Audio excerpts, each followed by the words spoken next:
Bien, 1 de la tarde con 13 minutos de este lunes 7 de febrero. Comenzamos nuestras entrevistas. Como mencionamos en la primera parte de nuestro espacio, la reforma a la ley de impuestos para grandes transacciones financieras ha generado muchas noticias en nuestro país y también ha levantado preocupación en algunos economistas que sostienen que esto puede generar, lo mencionábamos en parte de una entrevista que hacían a Luis Vicente León, estimular el mercado ilegal o las transacciones fuera del marco regulatorio que se establecen por los organismos en materia financiera, caso del Servicio de Administración Aduanera y Tributaria CENIAT, o caso, por supuesto, de todo el entramado bancario que existe en nuestro país. Pero más allá de eso, quienes han sido parte de la revisión de estos más de 10 artículos que comprende la reforma a la ley de impuestos sobre grandes transacciones financieras, se habla de el norte y el objetivo de esta reforma es incrementar la recaudación y también, por supuesto, aumentar la usabilidad del bolívar. Para tener esas dos visiones está en primer lugar con nosotros en estudio Oscar Ronderos, él es diputado de la Asamblea Nacional y también jefe de la fracción parlamentaria de la Alianza Democrática. Sí, buenas tardes, un saludo para toda la audiencia. Sí, debemos empezar por decir que esta ley de grandes transacciones financieras, incluso su propio nombre es un engaño, porque no es solo a las grandes transacciones financieras ni a los grandes contribuyentes a los que va a pechar esta ley. Vamos a comenzar por ese punto que es importante. La ley, como se conocía previo a esta reforma, hablaba de grandes contribuyentes. Hoy los medios reseñan que la ley de impuestos a grandes, uno se imaginaría grandes transacciones financieras, pero lo que se ha dicho es que de cada $100, 20 van a quedar en este proceso de esta reforma, ¿no? Hasta 20, porque al día de hoy son apenas el 3%, producto de que hay una disposición transitoria, pero la ley autoriza al Ejecutivo Nacional para llevar esa tasa hasta el 20%. Es decir, nosotros lo que decíamos primero es que el tema de la banda de 2 a 20, cuando fijas una transitoria de apenas el 3%, no genera confianza, de alguna manera hace que se prendan las alarmas.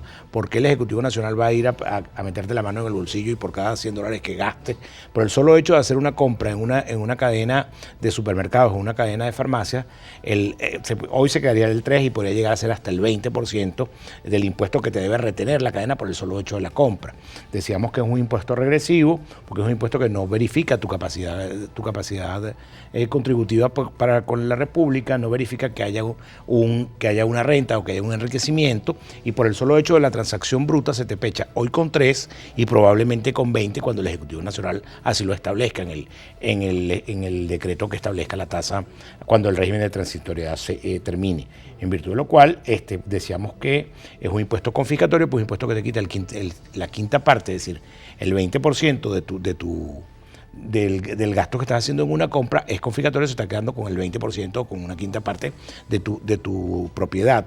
Por otro lado, decíamos que es regresivo porque es un impuesto que es lo que se denominan impuestos de guerra, que son impuestos que regularmente tienen un término en el tiempo y no es el caso de la ley. La ley no le fija un término para la aplicación. Cuando se aprobó el impuesto al débito bancario, se estableció un límite temporal para ese impuesto al débito bancario. Esta ley no establece un límite de tiempo, sino pareciera que tiene vocación de permanencia. En consecuencia, creemos que va a traer algunas situaciones que no ayudan primero el tema de la confianza en los inversionistas nacionales y extranjeros. Segundo, creemos que va a generar un mercado negro importante, pues la gente no va a querer que le facturen quitándole $3 por cada 100. Y digo probablemente $20 por cada 100. Tercero, va a traer también un índice inflacionario, pues la gran virtud de la transabilidad del dólar como mecanismo de pago en Venezuela se pierde, y si todas esas transacciones pasan a Bolívar, pasan al torrente del monetario en bolívares y pasan a convertirse en un elemento inflacionario más. Mencionábamos que el espíritu de quienes participaron en la discusión de esta reforma era aumentar la contribución, la recaudación del Estado. No, y fortalecer el bolívar como moneda de pago en Venezuela, como moneda de curso legal en Venezuela. Entendemos que el ánimo de la propuesta es un ánimo sano en el plan de fortalecer el bolívar como mecanismo de pago en Venezuela, pero entendemos que las consecuencias de al subir esos números hasta el 20% son contrarias a lo que fue la intención original de la propuesta. ¿Qué pasaba antes de esta reforma? Porque evidentemente la mayor parte del auge que ha tenido como noticia esto es que se incluye a las divisas y a las criptomonedas. Pero previo a esto se hablaba del bolívar. ¿Hay una modificación en este tema? No hay modificación, se mantiene entre el 0 y 2%, y el régimen transitorio establece un 2% para los pagos que se hagan en bolívares. y del 3% para los pagos que se hagan en dólares. Por eso decía que el margen del régimen transitorio parecía un margen más o menos lógico, pero que cuando uno ve un margen del 2 al 20%, dice el Ejecutivo Nacional en cualquier momento que necesite plata, va a acudir a este mecanismo para ir a meterle la mano en el bolsillo a la gente y en vez de sacarte $3 por cada 100, te va a sacar 20 de cada 100.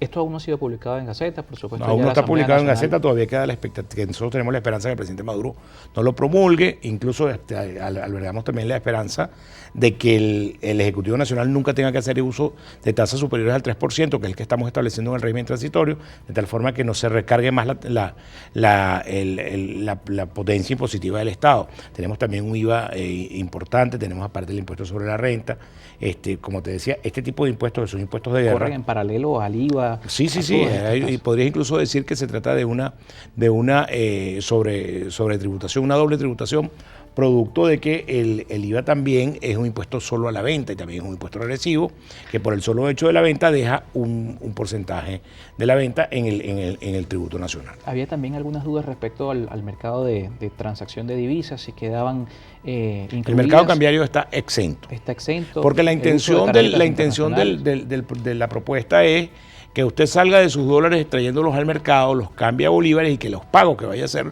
los haga en bolívares. Por eso se fija una tasa superior en dólares para darle competitividad al bolívar.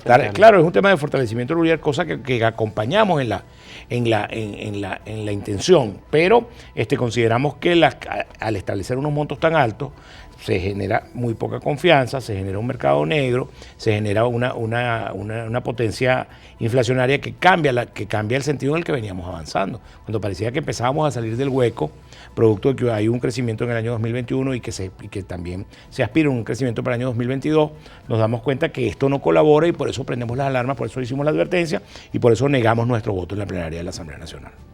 Este año ha dicho Luis Eduardo Martínez, también integrante de la bancada de la Alianza Democrática en la Asamblea Nacional, ha dicho, puede ser el año oportuno para el crecimiento de la economía. Más allá de lo que hoy está ocurriendo con esta reforma, el trabajo que se está haciendo desde la Asamblea Nacional está persiguiendo ese objetivo, porque no es solamente esto, hablamos de la ley de zonas económicas especiales, hay un andamiaje legislativo que se ha abordado desde este punto de vista y está enfocado en este mismo norte. Claro, el plan es construir una situación de garantías económicas que hagan atractiva a Venezuela como negocio para los inversionistas internacionales, que venga capital extranjero y el propio capital nacional se invierta en Venezuela, y para eso hay que dar garantías, para eso hay que dar confianza, para eso hay que dar mecanismos que te den certeza, de tal forma que la gente sepa, no hay cosa más cobarde que un dólar.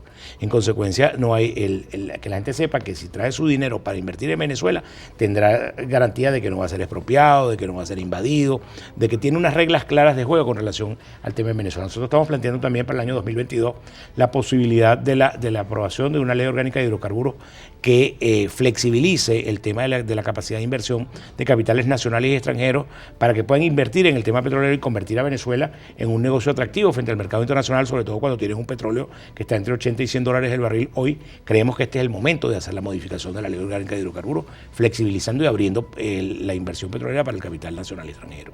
¿El capital nacional extranjero en qué parte de todo el proceso? ¿Exploración? En todo el proceso, porque es que además hoy el Estado rico, todopoderoso de otro tiempo en Venezuela no tiene los 50.000 millones de dólares que necesita la industria petrolera para inyectárselos, para llevarlo a 2 millones de barriles. Esos 2 millones de barriles diarios son posibles si permitimos la inversión extranjera y la inversión privada. ¿Y cómo queda la idea de la nacionalidad de nuestro petróleo en todo este Pero si es que ya hoy tenemos asociaciones estratégicas y hoy el 80% de ese millón de barriles que se está explorando lo están sacando los privados, no lo está sacando el Estado a través de PDVSA.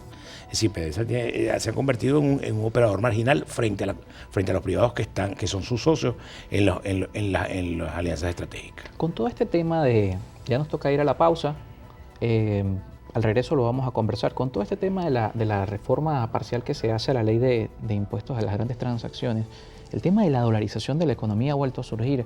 Lo hemos visto en algunos medios de comunicación que nuevamente hay un debate respecto a esa posibilidad o los beneficios que tendría la dolarización de la economía ante estas distorsiones que existen entre quienes prefieren usar el bolívar o quienes prefieren usar los dólares, usar las criptomonedas. Todos los instrumentos de pago que hoy existen han abierto precisamente esa posibilidad y la realidad del mercado donde el dólar es la referencia de precios que existe en nuestro país. Óscar Ronderos, ¿cómo lo ve en este escenario donde se plantea una ley para impulsar el valor del bolívar en esa participación que existe como instrumento de intercambio de valor. Estamos conversando con Oscar Ronderos, diputado de la Asamblea Nacional y también jefe de la fracción parlamentaria de la Alianza Democrática. Al regreso seguimos con más.